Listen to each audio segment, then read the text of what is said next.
So, part two. My friend was telling me the husband has changed his tune.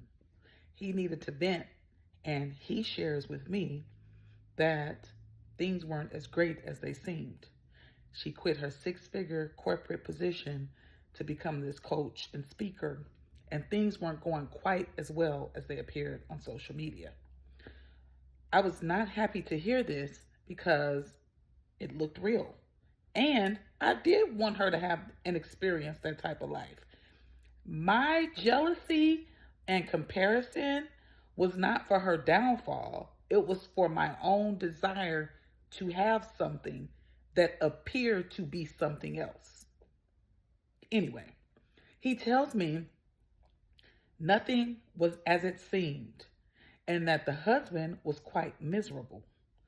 I said to him, "Are you kidding me? It looked so real."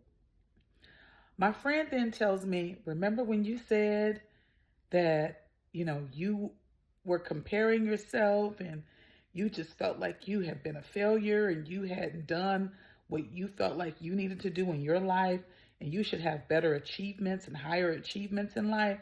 And I told you you were doing just fine." I said, "Yeah." He says, "Sometimes we wish we had other people's lives when you find out about their real life, you wouldn't want it at all."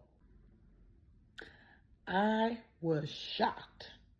I was shocked to say the least to find out that this person that I had watched for years, who had been doing all of these things, her husband spilled it because he was frustrated, because times were hard. This is why she was calling me repeatedly, almost harassing me to sign up for this coaching program. Even though on social media, she was saying, "I don't need to beg anybody to be a part of my program. The programs speak for themselves." Listen, as a fellow coach, as an author, as a speaker, as a poet, as someone that is service based, times can be hard. I can get zero clients months in a row, no money, okay? No clients.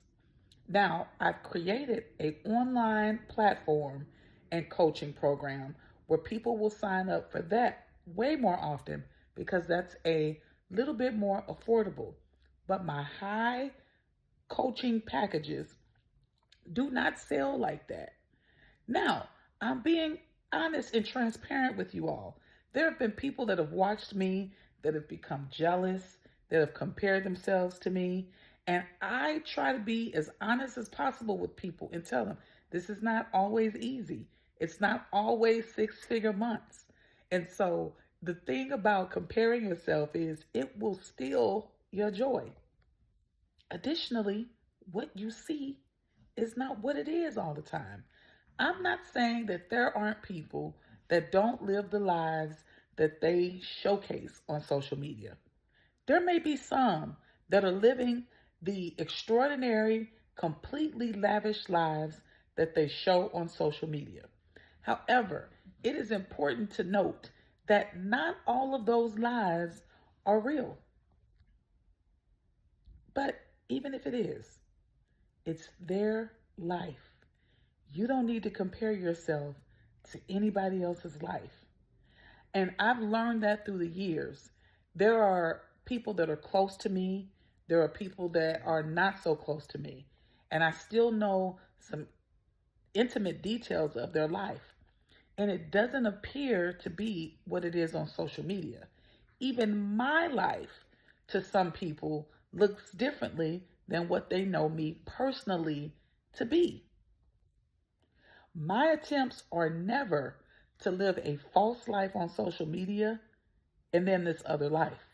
That is not the persona that I'm trying to live.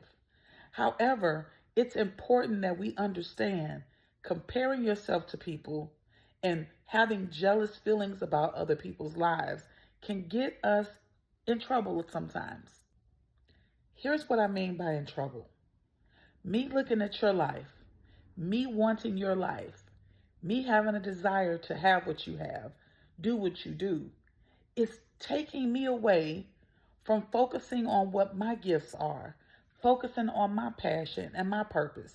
It takes me away from honing in on my skills. It takes me away from serving the people who await me.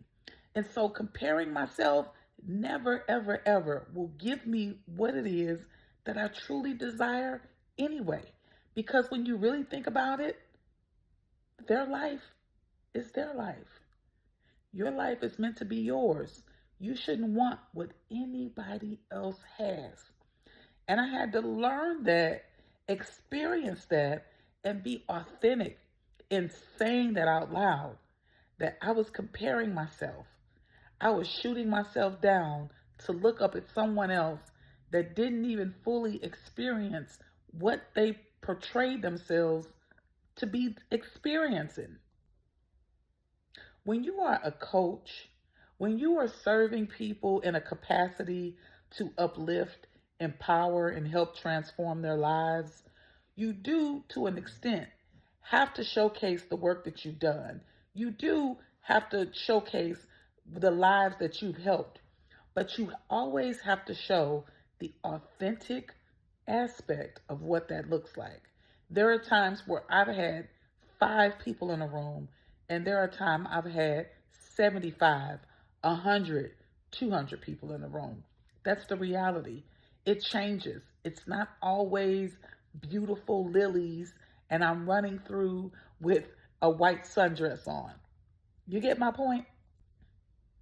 My point is, while you're comparing yourself to others, while you may have jealous feelings, someone is looking at you wanting your life.